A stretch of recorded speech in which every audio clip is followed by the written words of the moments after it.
आज का चुनाव महाराष्ट्र के संदर्भ में है। आज का जो प्रेस कॉन्फ्रेंस है वो महाराष्ट्र के चुनाव के संदर्भ में है।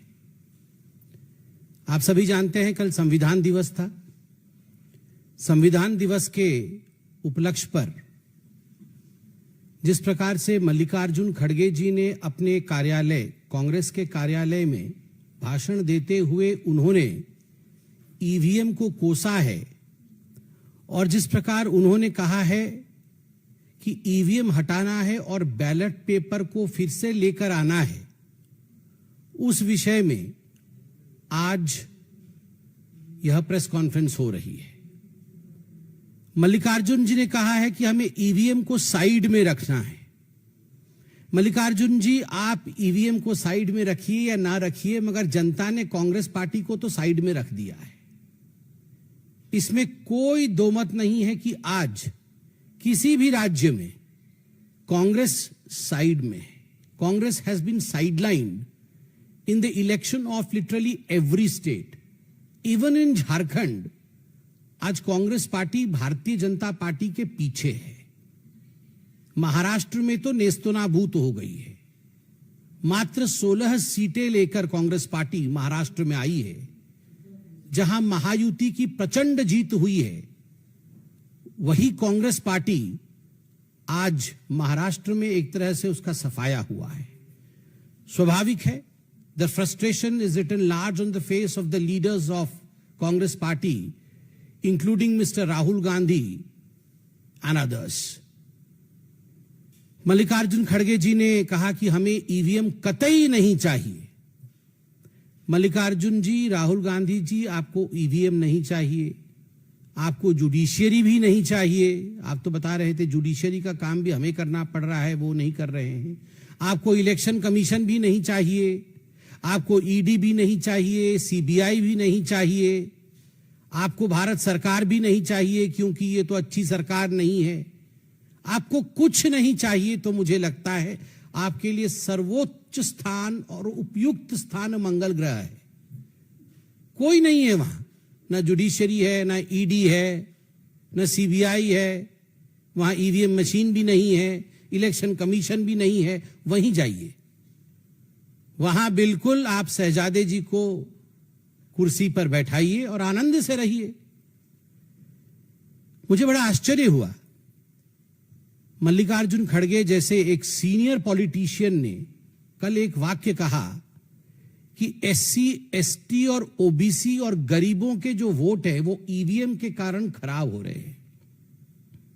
क्या सोचते हैं मल्लिकार्जुन जी और कांग्रेस पार्टी कि जो अनुसूचित जाति के लोग हैं, जो अनुसूचित जनजाति के लोग हैं, या जो एसटी लोग हैं, जो ओबीसी हैं, अदर बैकवर्ड क्लास है, उनको ईवीएम में वोट करना नहीं आता?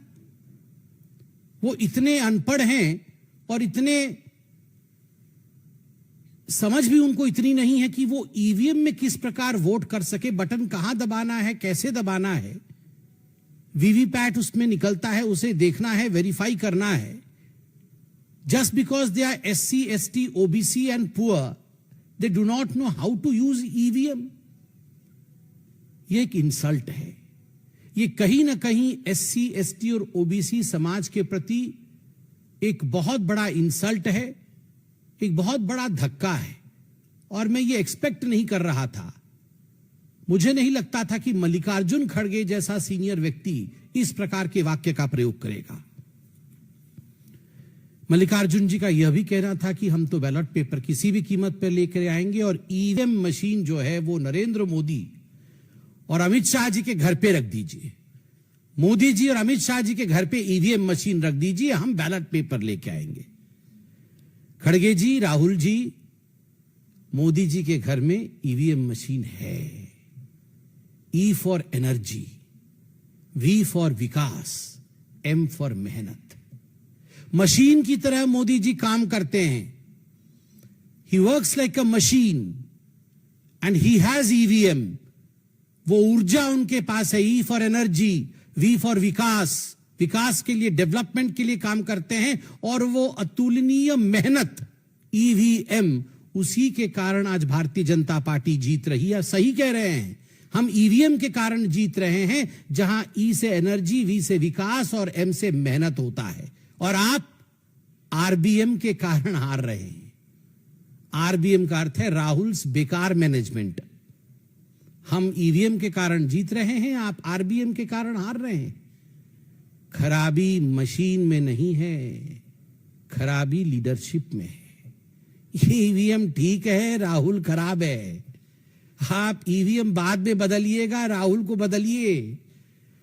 बताइए, कोई भी प्रतिद्वंदी इस प्रकार का अनसॉलिसिटेड एडवाइस नहीं देता है, मगर फिर भी मुझे लगता है लोकतंत्र में इतनी शिष्टाचार होनी चाहिए कि इतने वर्षों तक साथ साथ पार्लियामेंट में और असेंबलीज में बैठने के बाद कम से कम कुछ एडवाइस हमें, भले ही वो अनसॉलिसिटेड लगे, हमें देना चाहिए।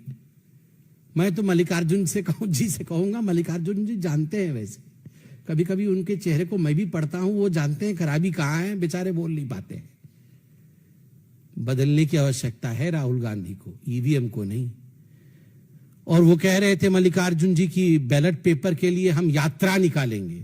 आजकल वो नया शब्द उनका यात्रा चल रहा है बड़ा, भारत जोड़ो यात्रा, उसी से सब कुछ मंगल हो गया। और भारत जोड़ो यात्रा के बाद आप बोल रहे हैं बैलेट पेपर यात्रा निकालेंगे। वैसे भी ठीक ही है, वैसे निकालना चाहिए, यात्रा निकालना चाहिए। टाइम भी है उनके पास अभी यात्रा निकालने के लिए, और कुछ काम भी नहीं है कांग्रेस के पास। तो घर में खाली नहीं बैठना चाहिए, नेताओं को कुछ ना कुछ करते रहना चाहिए। यात्रा ही सही, आप यात्रा निकालिए, अच्छी बात है। ऑन अ सीरियस नोट, जो मल्लिकार्जुन जी ने कहा कि हम ईवीएम हटाएंगे और बैलेट पेपर लेके आना चाहते हैं, और कोइंसिडेंस देखिए, सुप्रीम कोर्ट में ठीक उसी समय एक पिटीशन पे सुनवाई चल रही थी। मिस्टर के पॉल ने पिटीशन डाल रखा था कि ईवीएम मशीन हटाने की आवश्यकता है, ईवीएम से धांधली होती है और बैलेट पेपर पे आने की आवश्यकता है।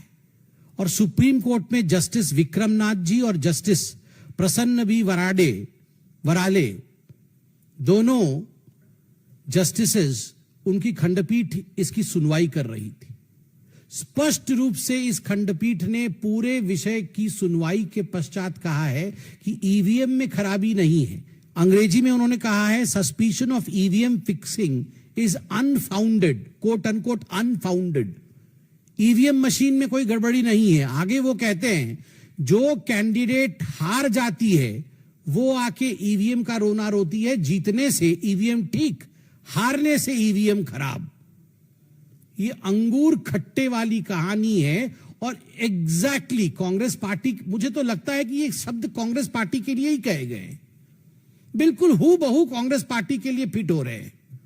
और कोइंसिडेंस देखिए, यहां मल्लिकार्जुन खड़गे जी भाषण दे रहे हैं कि ईवीएम हटाना है, ईवीएम में खराबी है, और यहां सुप्रीम कोर्ट कह रही है ईवीएम में खराबी नहीं है, हारने वाले को हमेशा ईवीएम में ही खराबी नजर आती है।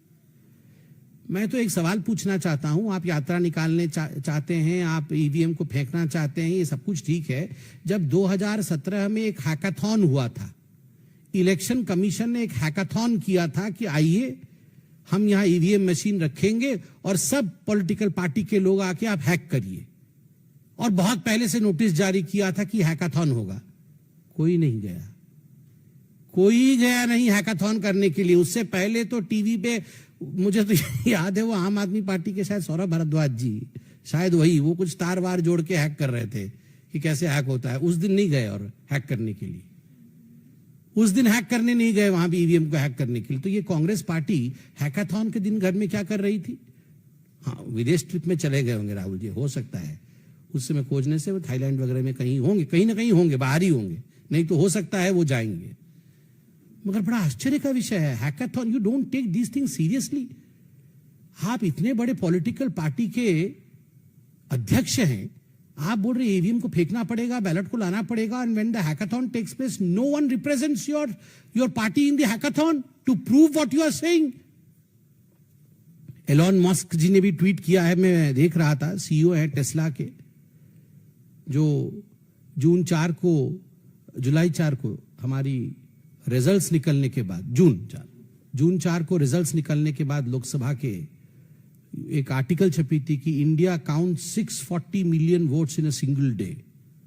तो मस्क जी ने उस पर ट्वीट किया है और हाथ ऐसे देखे कि इमोजी बनाया हुआ है कि उनके एक स्टेट में अभी तक काउंटिंग चल रही है। ये आंतरिक विषय है उनका, उस पर मैं कमेंट नहीं करना चाहूंगा, मगर ही हैज अपलॉडेड कि आप देखिए इतनी बड़ी सिस्टम एक दिन में काउंटिंग कर सकती है, मगर हमारे यहाँ लिमिटेड है, फिर भी हमारी काउंटिंग अभी तक चल रही है। ये भारत के लोकतंत्र की सुंदरता है। इलेक्शन कमीशन ने बार बार आपको इनवाइट किया। 2004-2009 के लोकसभा के चुनाव के नतीजे आपके पक्ष में थे, कांग्रेस पार्टी के पक्ष में थे। ये दोनों चुनाव ईवीएम के माध्यम से हुए थे और इस बार भी 2024 में single largest double digit number में आप आए हैं पहली बार। आप उस समय कितना खुश हो रहे थे, इतरा रहे थे। उस समय तो ईवीएम के खिलाफ नहीं बोल रहे थे जब आपको 99 सीट्स आई थी। सिंगल लार्जेस्ट ऑपोजिशन पार्टी बनके आप उभरे 99 सीट के साथ। उस समय तो सब कुछ ठीक था। और बाकी राज्यों में जब आप चुनाव जीतते हैं उस समय ईवीएम खराब नहीं होता है। मुझे तो बड़ा आश्चर्य लगता है कि आपने हेमंत सोरेन जी के और जेएमएम के जीत को भी कुंद करने का काम किया है। ये अलायंस धर्म नहीं है। आप जो ईवीएम के ऊपर आक्षेप लगा रहे हैं, आपका कहने का तात्पर्य है कि ये जो जेएमएम भी जीती है वह भी कुछ मैल प्रैक्टिसेस के माध्यम से जीती है, ईवीएम खराब था, they don't deserve to win. मुझे लगता है ये अलायंस नीति नहीं है, जहां आप खुद अपने अलायंस पार्टनर के ऊपर इस प्रकार हमला करते हैं। बार बार मैं कहता हूं, मशीन में खराबी नहीं है, व्यक्ति और लीडर में खराबी है। जब तक राहुल जी रहेंगे ऐसा ही चलता रहेगा। कोई सवाल हो तो अवश्य पूछे।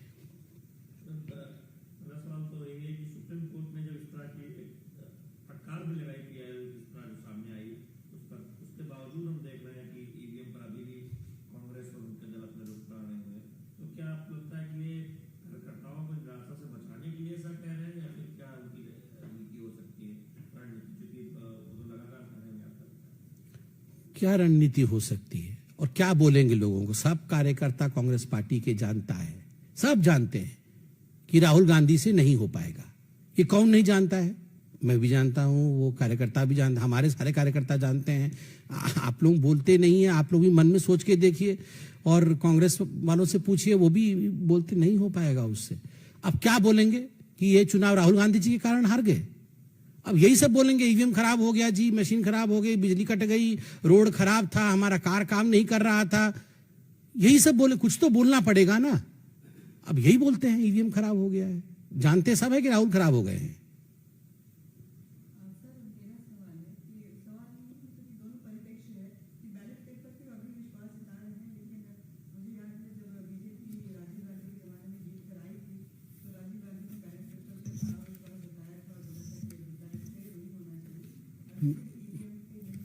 मैं तो वो स्टेटमेंट भी लेके आया हूं राजीव गांधी जी का। राजीव गांधी जी ने स्टेटमेंट दिया था बैलेट पेपर के विरोध में। राजीव गांधी जी ने कहा था कि ये 86 सीट बीजेपी को कैसे आ गई, और वो कथन में राजीव गांधी जी का स्टेटमेंट पढ़ देता हूं। सच क्या है? बीजेपी के पिछले पार्लियामेंट में लोकसभा में 86 सीटें आई थी। उनकी 86 सीटें जीतने की ताकत आज तक नहीं बनी। उनका वोट 8% से बढ़कर मुश्किल से 12% हो गई। 8 से बढ़कर 12% होने से उन्हें 86 सीटें मिल गई। यह तो हिसाब जुड़ता नहीं है, पल्ले पड़ता नहीं है। इस हिसाब से तो कांग्रेस को 500 के 500 सीट जीतनी चाहिए। कुछ गड़बड़ है। गड़बड़ तो यह है ही। बताइए, उस समय तो बैलेट पेपर में चुनाव हुए थे तो वो गड़बड़ बता रहे थे बैलेट पेपर को, and he was advocating that ballot paper system should be done away with. पिताजी बोले बैलेट पेपर खराब, बेटे जी बोले ईवीएम खराब। वाह, मतलब राजशाही वापस ले आए और उसके बाद बस मुकुट पहना दे इनको। बस एक वहां पीछे पर सिंहासन रख के, आइए जी आइए महाराज शहनशाह जी बैठ जाइए, आप मुकुट पहना दें। बैलेट भी खराब, ईवीएम भी खराब, ये चाहते वही है, मुकुट मुकुट पहनना है इनको।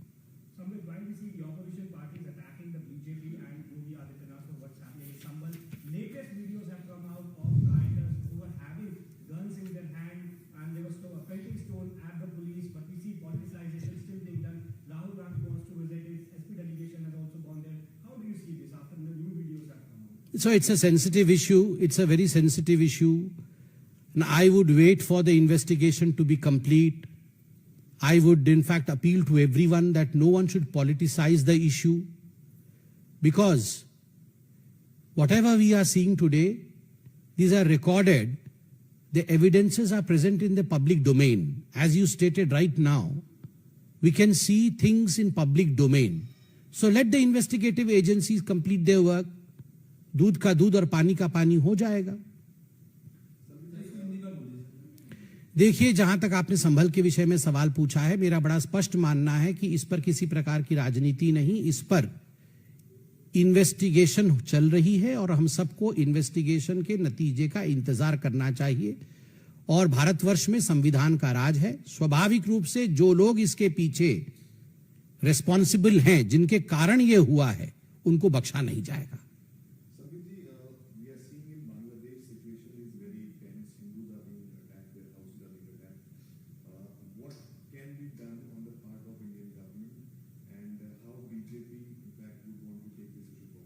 See, as far as Bangladesh and as far as arresting of a monk also, a revered monk also in Bangladesh is concerned, the foreign ministry has issued a statement, has given a statement to which Bangladesh also has reacted. I believe as a political party, I would refrain from making any statement since the government of India has already made a statement.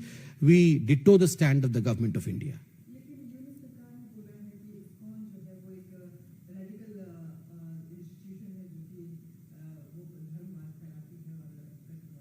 So we all know the truth, but still I would not be drawn into the kind of fight between two countries. The two countries have exchanged notes, they have exchanged statements, and we all stand by the rightful statement issued by the MEA of India.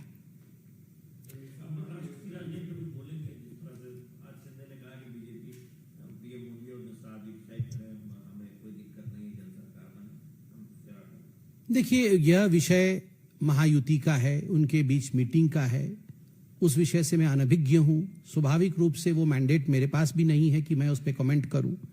मैंने भी अभी माननीय शिंदे जी के press conference को सुना.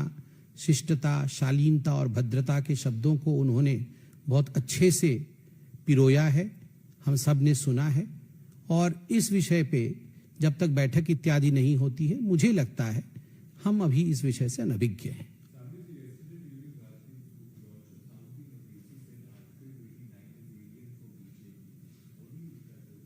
Who said?